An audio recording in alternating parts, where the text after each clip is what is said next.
നോർക്ക നൽകുന്ന group mediclaim പോളിസിയുടെ ഒന്നാമത്തെ പോരായ്മ എന്ന് പറയുന്നത് ഇതൊരു GMC പോളിസി അഥവാ ഗ്രൂപ്പ് മെഡിക്ലെയിം പോളിസി ആണ് എന്നത് തന്നെയാണ്.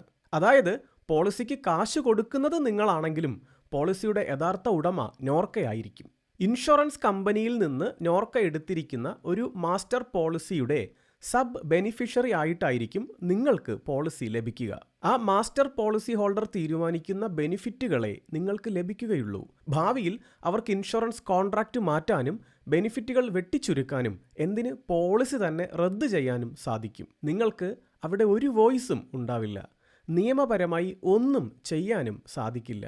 കാരണം നിങ്ങൾ ആ ഗ്രൂപ്പിൻ്റെ ഭാഗമായി എടുത്തിരിക്കുന്ന ഒരു ബെനിഫിഷ്യറി പോളിസി മാത്രമാണിത്. മാത്രമല്ല നിങ്ങൾക്ക് നോർക്കയുടെ ID കാർഡ് വാലിഡായിരിക്കുന്ന കാലം വരെ മാത്രമേ ഈ പോളിസിയിൽ തുടരാനാവുകയുള്ളൂ.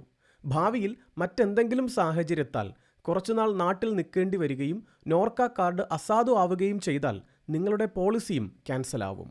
ഇതിനിടയിൽ എന്തെങ്കിലും അസുഖങ്ങൾ വന്നാൽ മറ്റൊരു മികച്ച പോളിസി എടുക്കുന്നതും നിങ്ങൾക്ക് ബുദ്ധിമുട്ടാവും. നോർക്കയുടെ ഈ പോളിസി മാത്രമല്ല ഗ്രൂപ്പ് പോളിസിയായി നിങ്ങളുടെ മുന്നിൽ എത്തുന്നത്.